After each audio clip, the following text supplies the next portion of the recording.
Usualmente esto es lo que pasa. Existe una difusión facilitada solo en el caso de que los ácidos biliares no estén conjugados. La mayoría de ácidos biliares suelen estar conjugados. ¿Y están conjugados con quién? Con dos sustancias que se llaman taurina, ¿ya? Y glicina. ¿Ya? Son taurina y glicina. Usualmente los ácidos biliares se conjugan con taurina y con glicina y forman el ácido taurocólico y el ácido glicocólico, que son ácidos biliares que terminan siendo reabsorbidos para volver a ser secretados posteriormente. Esos ácidos biliares conjugados entran por un transporte activo acá con el sodio, se ligan a las proteínas dentro de las células del intestino y terminan en la vena porta para regresar nuevamente a la vesícula para ser secretado luego. 95% de ácidos biliares se vuelven a reabsorber. No se olviden, circulación enterohepática, ¿ya? Pregunta 32. ¿Cuál de estas células es la responsable de la fibrogénesis hepática? Célula de Ito. ¿Cuál es el otro nombre de la célula de Ito, doctor? ¿El otro nombre? El otro nombre de la célula de Ito.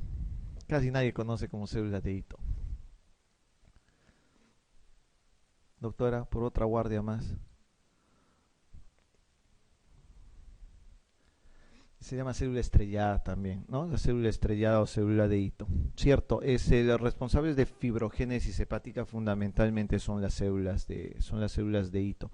Las células de Kupffer, ¿no? Son macrófagos, fundamentalmente intervienen más en la parte de limpieza de la parte hepática. Hay algo que tienen que conocer muy bien a todo esto. Las células de Ito son responsables de esta parte que dice fibrogénesis. ¿Qué es la cirrosis? ¿Alguien sabe qué es la cirrosis? Es una inflamación obviamente del hígado que está caracterizada por dos cosas. Fibrosis hepática por fibrogénesis hepática, o sea, fibrosis hepática y nódulos de regeneración. Esa es la definición de cirrosis. Fibrosis hepática y nódulos de regeneración. La fibrosis hepática, es decir, usualmente el hígado es un órgano que se distiende, que se elonga muy fácilmente, muy elástico.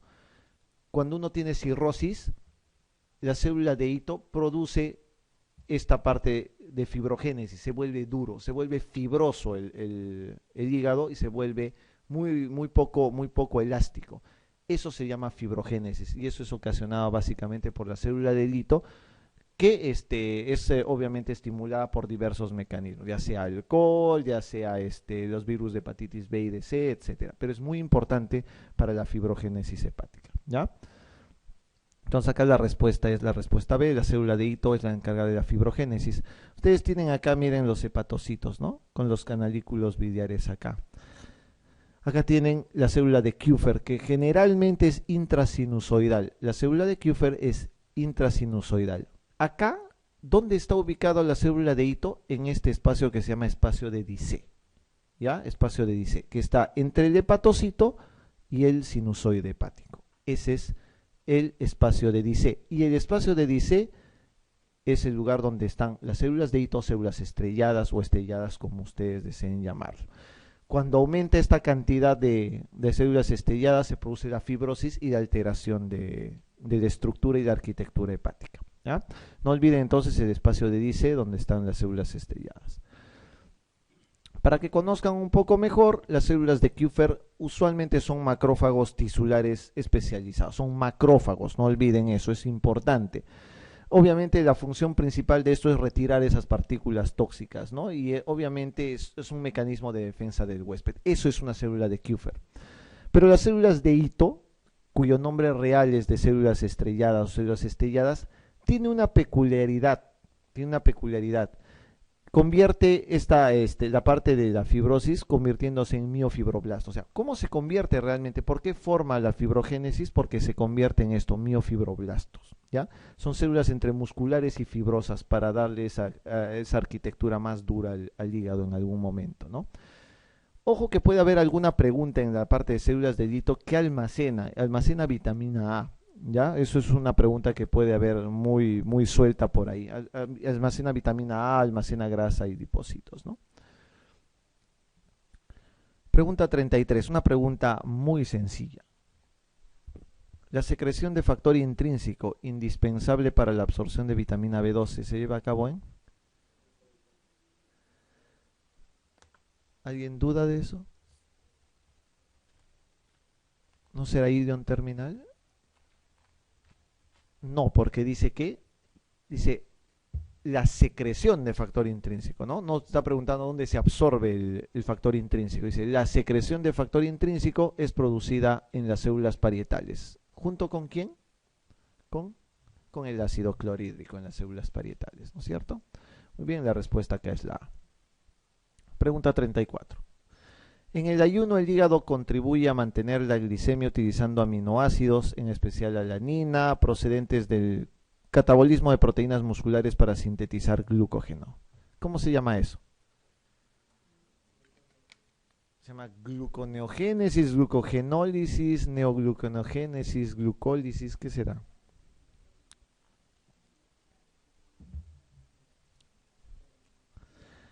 Neoglucogénesis, glucólisis, muchas dudas, ¿no? Es neo, ¿no? Es la neoglucogénesis o gluconeogénesis.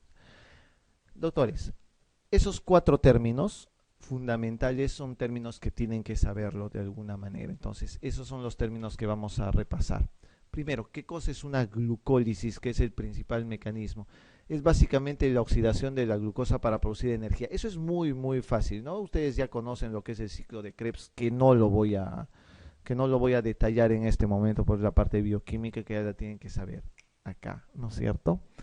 Entonces, la glucólisis es eso, fundamentalmente la oxidación de glucosa para obtener energía. Esa es la definición de glucólisis, ¿no? Y obviamente con eso terminan obteniéndose toda la energía que son fundamentalmente por ATPs. ¿Qué es una gluconeogénesis? La gluconeogénesis es cuando se forma la glucosa, pero a partir de otra cosa, o sea, de productos que no suelen ser carbohidratos. Usualmente la producción de glucosa es fundamentalmente por los almidones, ¿no? Cuando uno come almidones que tienen carbohidratos, esa es la principal fuente de energía formadora de glucosa, ¿no? O sea, la glucosa es formada por eso, por degradación de carbohidratos. Cuando no está dado por carbohidratos, eso se llama gluconeogénesis. ¿Y cuáles son esos productos o componentes? Son el glicerol, la alanina y el lactato. Entonces, a eso se llama gluconeogénesis. Es muy importante de que lo recuerden en sí. Para empezar, el detalle principal. La principal formación de glucosa como energía son los carbohidratos. Eso es lo primero. Cuando no está producido por carbohidratos, se llama gluconeogénesis y esos son el glicerol, la alanina y el lactato. Eso tienen que recordarlo bien. ¿Qué es una glucogénesis? Que es una cosa muy diferente. Es una formación de glucógeno a partir de la glucosa 6-fosfato. Es decir, formación de glucógeno. Eso se llama glucogénesis. Génesis, formación. Gluco es prácticamente el glucógeno, ¿no? Pero una glucogenólisis es una vía de eliminación de la molécula de glucosa de un glucógeno. O sea, eso es cuando se separa básicamente del glucógeno una molécula de glucosa. Eso tienen que saberlo, eso tienen que tenerlo al dedillo porque es muy importante para poder discernir y para que no confundan nunca en preguntas de ese tipo. Pregunta 35. Señale a partir de qué molécula comienza la síntesis de colesterol y cuál es la enzima limitante de la síntesis.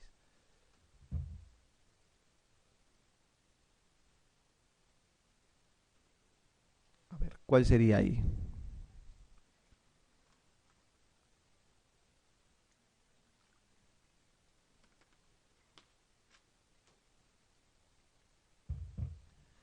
Les doy una ayuda.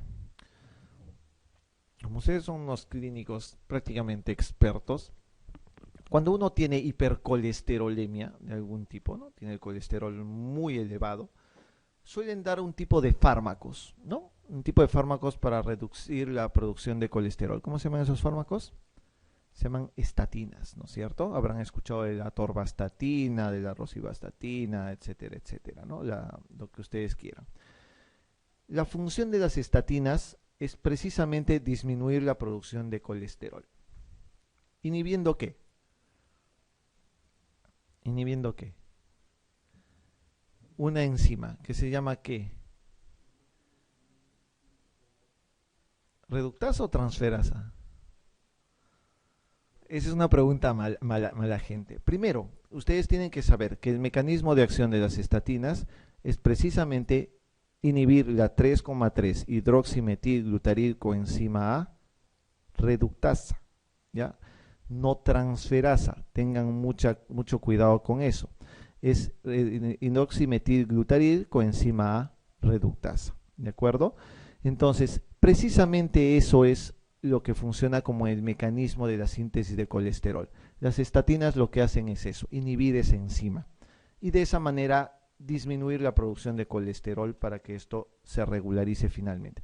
Esta es una pregunta, sí, un poco de mala gente porque te cambian la transferasa y la reductasa, que son básicamente detalles que a veces te pueden confundir en un momento, pero ya saben que debe ser la reductasa, ¿ya? Es muy importante que sepa eso. 36. El mayor aporte de sangre arterial del hígado está dado por. Pues si esto no saben, me puedo estar retirando en este preciso momento de la clase. Al golpe de las 9 de la noche, me puedo estar yendo si es que no lo saben. El mayor aporte de sangre arterial está dado por quién, doctora. Mi interna.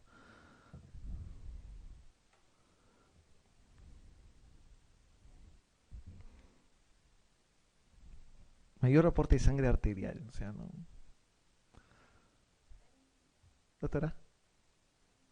La arteria mesentérica superior. Mi interna. Por un par de guardias, doctora. Conozco a tu jefe. Doctor, usted. Para que hagan juntos el domingo. La arteria hepática.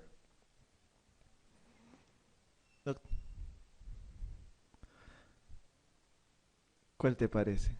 Sangre arterial o sangre oxigenada. La misma pregunta la van a ver igual, como sangre arterial o sangre oxigenada. ¿Cuál es? Ya, mándense. ¿Cuál es? Doctora. Mesentérica no es, ¿eh? Eso sí está muy abajo. ¿Ah? Entonces la otra, el tronco celíaco, la arteria hepática. Sí, pues la mayoría marca arteria hepática y está totalmente equivocado, ¿no? O sea, es la verdad. Y si le ponen una pregunta, eso es precisamente porque no era tan sencillo de contestar. La mayoría piensa que el aporte arterial de cualquier órgano está dado por una arteria, excepto en el hígado. En el hígado no pasa eso. En el hígado pasa que la vena porta es la que da el 70% de sangre arterial o sangre oxigenada al hígado, el 70%. El otro 30% lo da básicamente la arteria hepática, pero el principal aporte arterial es la vena porta, ¿de acuerdo? Es algo que tienen que tener bien en claro dentro de la anatomía. El tronco celíaco básicamente es digamos, el ducto principal de donde sale la arteria hepática, así que no va a pasar nada. Lo mismo pasa con la mesentérica superior. La vena cava no tiene nada que ver acá. Miren el tamaño que tiene la vena porta y miren el tamaño que tiene la arteria hepática. Este delgadito es la arteria hepática y esta es la vena porta.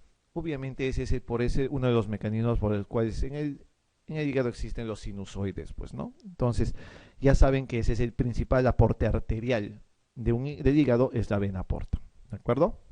Es muy importante que lo conozcan así. Esta es una pregunta del examen de junio. ¿La tríada portal está dado por quién? Por la vena porta, y además fácil, ¿no? Le han puesto y le ponen completar. ¿Con quién? ¿Qué tiene la tríada portal? Conducto biliar y epíplon y vena hepática.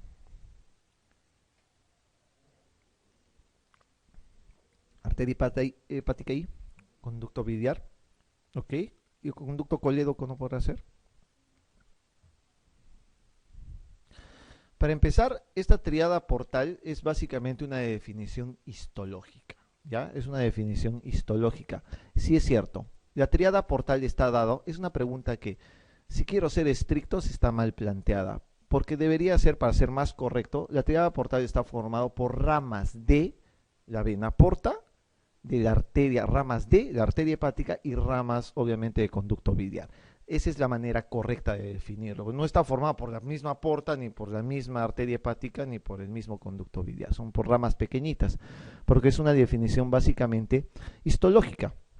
Y esto es lo que conocemos nosotros como tríada portal, ¿no? En un lobulillo hepático normal, en cada una de las esquinas, digamos, de esa célula hexagonal, existe lo que se llama la tríada portal, ¿no? Dado por una rama de la vena porta, una rama de la hepática y dado por un conductillo biliar, ¿no? Un conducto biliar. Esa es la tríada portal en sí. Otra cosa que deben aprender a definir, y no hay preguntas mucho de esto, pero tengan que aprender a definir, es qué cosa es un acino. Un acino, ¿no? El acino hepático está dado por esto. El acino portal está dado por básicamente la zona que está ubicado entre dos, ¿qué son estos? Venas centrolobuliares, dos venas centrolobuliares y la tríada portal, ¿no? Es un rombo formado por toda esa zona, entre dos venas centrolobuliares y básicamente la tríada portal. Ese es todo un acino portal. ¿Cuál es, digamos, la gracia de saber qué es el acino portal? Que la parte central es la que tiene mejor aporte de oxígeno, digamos, mayor aporte arterial, pues está cerca de la arteria hepática. Y las partes más distales, llamadas zona 3, son las que tienen menor aporte de oxígeno y ahí las toxinas pueden atacar más al hígado y poder producir mayor lesión hepática, ¿no? Es básicamente para eso, para saber la parte histológica. Es una pregunta que han hecho en este último examen, así que ténganlo en consideración que puede ser preguntado nuevamente, ¿no? Pregunta 38. No es característica de la absorción de sodio a nivel de colon. ¿Qué les parece ahí? Se realiza por gradiente eléctrico, no se acompaña de intercambio de cationes, entra a través de canales de la membrana apical, es bombeado hacia afuera a través de la membrana vasolateral por la ATPasa sodio-potasio, o todas son características.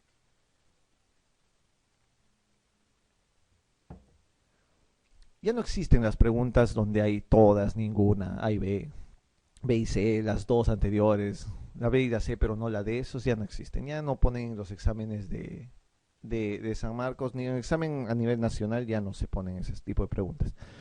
Si les pongo esta pregunta es básicamente porque estas cuatro características que tienen ustedes ahí son las cuatro características que tiene la absorción de sodio a nivel del colon, ¿no? ¿Se realiza por un gradiente eléctrico? Sí, hay gradiente eléctrico entonces.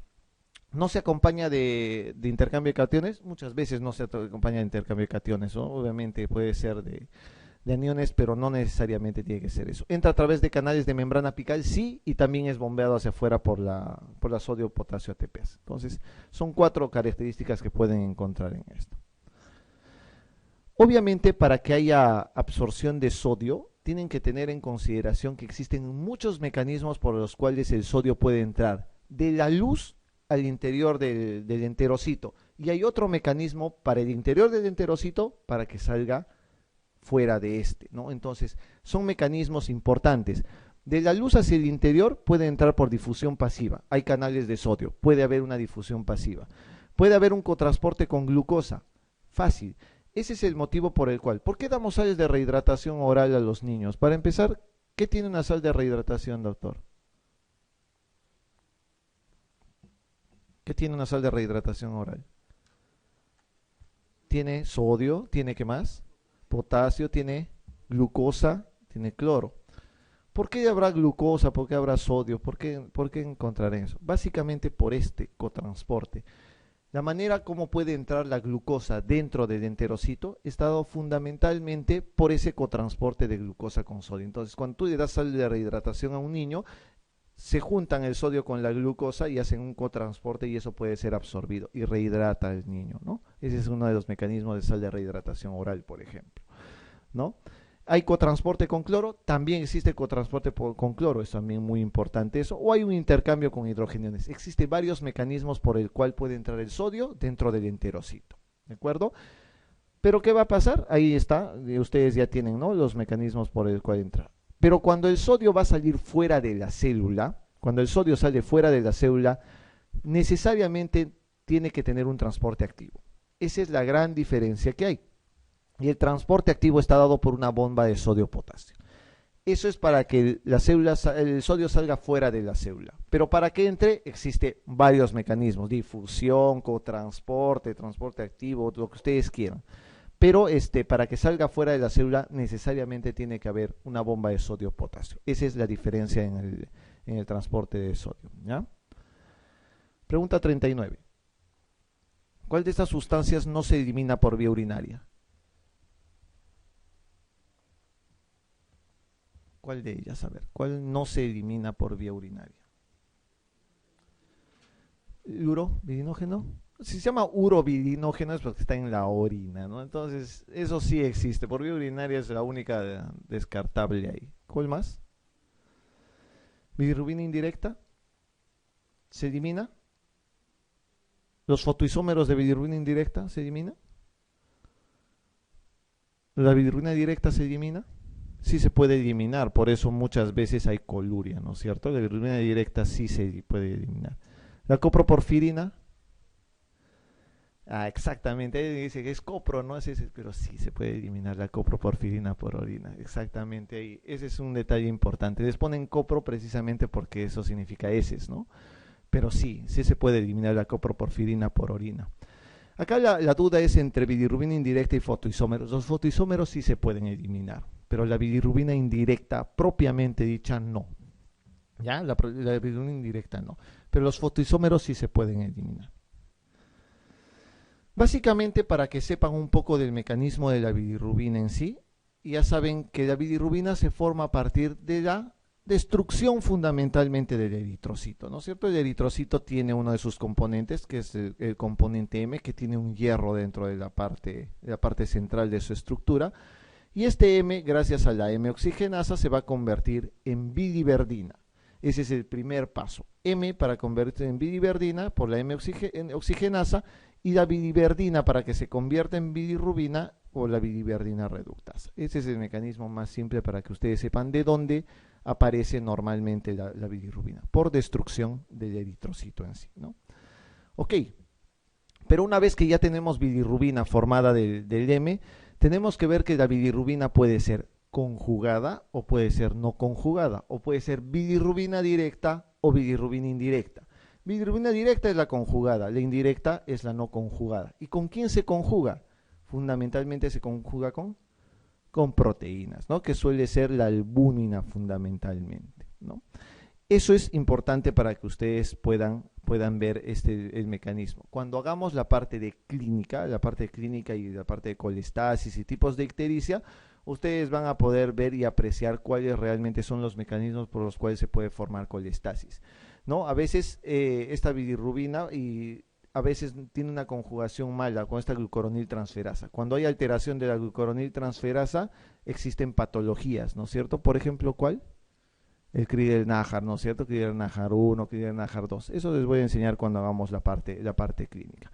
Ahora fundamentalmente me interesa el mecanismo de bilirrubina, que sepan cuál es una bilirrubina directa y cuál es una bilirrubina indirecta. Pregunta 40. La lipasa sérica se produce en todos los órganos siguientes menos uno. Ok, una pregunta de lipasa, a ver.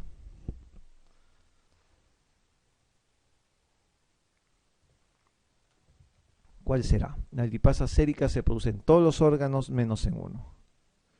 ¿Hay lipasa faríngea?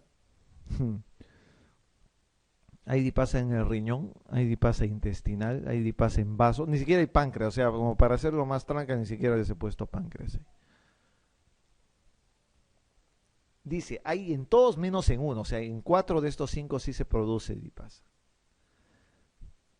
¿En el vaso hay lipasa? Es una pregunta difícil, es una pregunta bien complicada. Pues usualmente cuando ven lipasas asocian con páncreas y se olvidaron del mundo, ¿no? Y encima les he mencionado que existe lipasa lingual y existe lipasa gástrica, pero ni siquiera están acá, ¿no? O sea, para complicar más las cosas.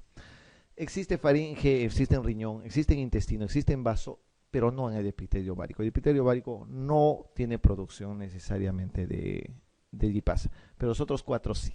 ¿Ya? Entonces hay producción de lipasa, obviamente extremadamente baja, pero existe, ¿no? Existe esta. Dentro de las manifestaciones clínicas del somatostatinoma, eso es más raro también, ya, no se incluye, ¿qué?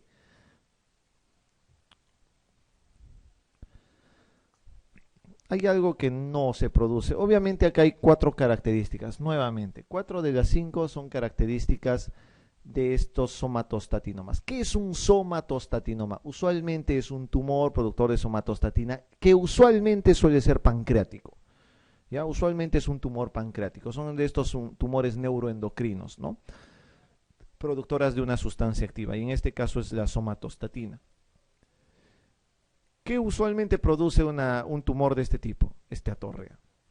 Típicamente los tumores pancreáticos van a producir esteatorrea. Entonces, es una de las cosas que ya tienen que tener en claro. Diarrea y esteatorrea son 2 cosas que por descarte tienen que tenerlo claro.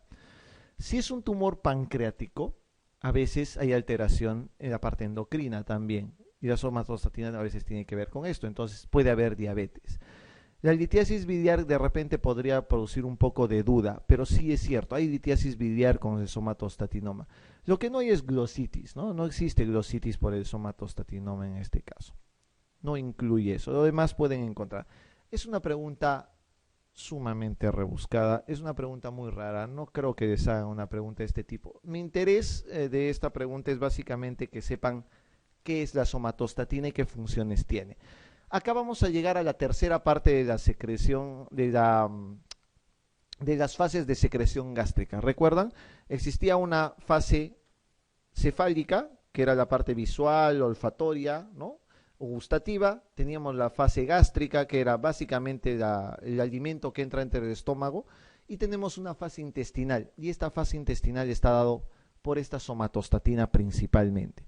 Para empezar, la somatostatina está producida por qué célula, ya no puede ser la célula S, porque la célula S es de la secretina. Entonces, le buscamos la célula D. La célula D es la productora de somatostatina, la I de colecistoquinina, la S de secretina, la G de gastrina. ¿De acuerdo? Ya saben esos detalles.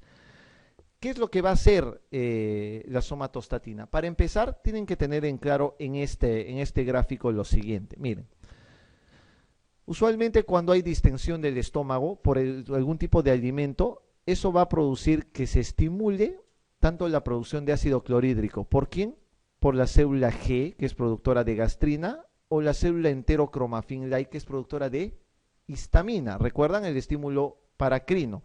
Tanto la gastrina como la histamina producen que en esta célula parietal hay aumento de ácido clorhídrico o producción de ácido clorhídrico. Ese estímulo del ácido clorhídrico es el que estimula la célula D para que produzca somatostatina. O sea, el ácido clorhídrico aumentado después de la ingesta de alimentos o del estímulo visual hace que la célula D produzca somatostatina. ¿Para qué? Para que finalmente la somatostatina vaya hacia la célula G y la inhiba, vaya hacia la célula enterocromafin-like y la inhiba. ¿Cuál es el fin entonces de la somatostatina? Volver todo eso a su estado basal.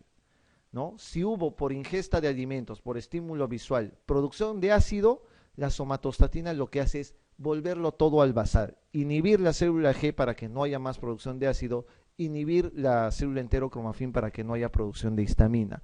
Y eso es finalmente lo que hace la somatostatina, regresar todo a la parte inicial. Así hemos completado las fases de la secreción gástrica. Fase cefálica, fase gástrica y la fase intestinal donde regresa todo a su estado basal. ¿Ya? Ya saben entonces para qué sirve la somatostatina. Son funciones del vaso, excepto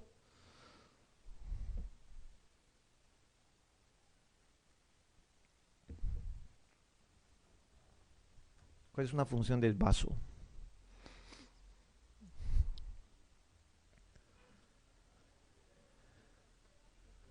¿Termorregulación? ¿Tiene que ver algo con la fiebre?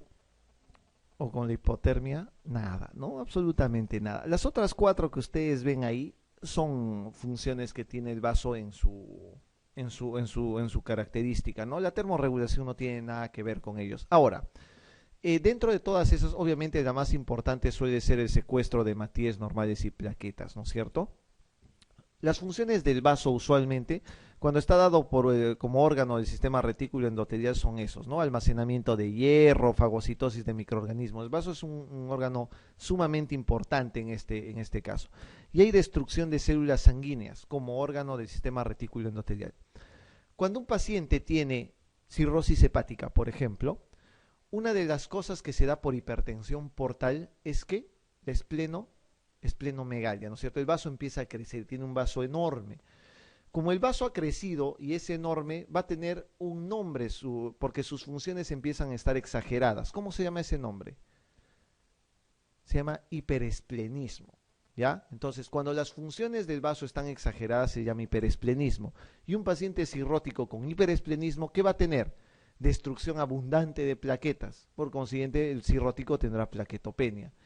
Va a tener anemia, porque los hematíes se destruyen también. ¿Puede tener linfopenia? Puede tener linfopenia o leucopenia, para ser más correctos con el término. Puede haber incluso pancitopenia entonces en este caso. Pero esa es una de las funciones exageradas por hiperesplenismo, ¿de acuerdo? Que puede ocurrir, por ejemplo, en un paciente con cirrosis. Hay funciones características, ya saben, relacionadas a eritrocitos, a leucocitos y a plaquetas. Eso es lo que principalmente quería mencionarles cuando se habla de un paciente con cirrosis, ¿no? Esta parte ya es casi como resumen antes de entrar a la última parte, que es la parte de absorción. Una de las siguientes afirmaciones es falsa. ¿La mucosa esofágica está dispuesta en pliegues longitudinales? ¿Así era? ¿No tiene pliegues longitudinales? ¿Verdadero? Sí, tiene pliegues longitudinales. ¿En la unión esófago-gástrico el epitelio cambia bruscamente? Cierto, por eso existe la línea Z, ¿no es cierto? Que van a ver en un momento. ¿La submucosa esofágica contiene vasos y nervios? Obviamente vasos va a haber, nervios saben que está el plexo submucoso, ¿no? ¿La muscular esofágica es doble, longitudinal y circular? Sí, les he dicho, ¿no? Existen los músculos longitudinal y circular y en medio está el plexo de Auerbach, ¿no? ¿La serosa esofágica es una membrana rígida? Les había dicho que el esófago no tiene serosa, ¿no? Entonces ya saben, si no tiene serosa, esa es la falsa. Miren esto, este es un esfínter esofágico inferior y esta es la línea Z. ¿Qué significa línea Z? Es el cambio del epitelio del esófago al epitelio gástrico. Ese cambio es brusco, ¿no? Eso es un cambio normal. O sea, esto es la línea Z normal, esto es una línea Z normal, que puede tener esas características, ¿no? Para que sepan que la principal cosa que puede haber por ejemplo, en un esófago de Barrett es cuando este epitelio esofágico es reemplazado ¿por qué?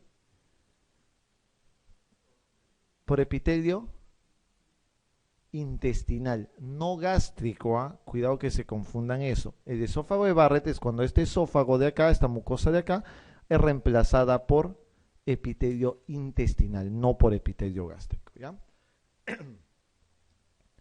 Pregunta 44. Una pregunta de este último examen de junio también, para que vean lo sencillo que era el examen. A ver, la función principal del esfínter esofágico inferior es... ¿Cuál es?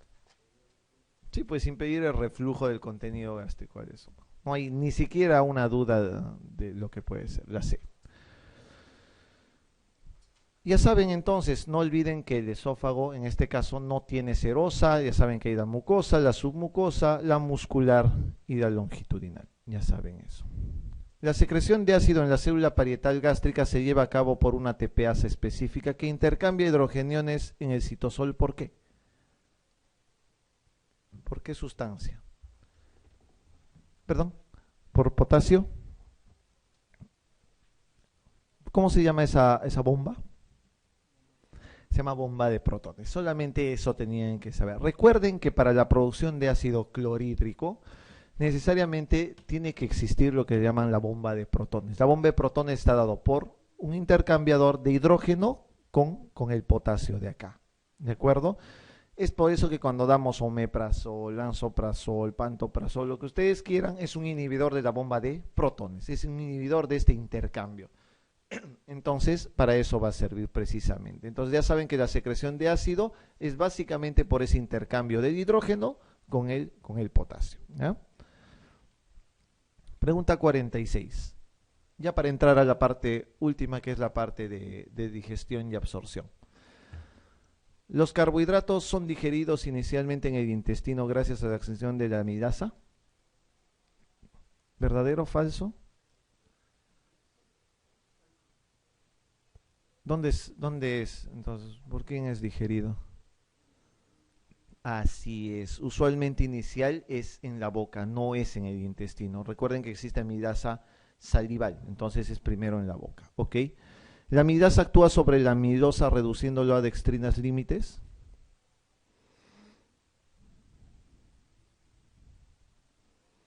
No lo saben, no opinan. Los carbohidratos son absorbidos por los enterocitos como monosacáridos. Cierto, ¿no es cierto? Eso es lo primero y lo fundamental que tienen que saber. ¿La lactasa se convierte en lactosa en dos galactosas? No, ¿qué tiene una lactasa? Una lactosa tiene glucosa y galactosa, ¿no es cierto? No tiene dos galactosas. La glucosa entra en el enterocito a través del GLUT5. Ahora van a aprender que no, ¿no? Acá la respuesta es la C. Los carbohidratos son absorbidos por los enterocitos como monosacáridos.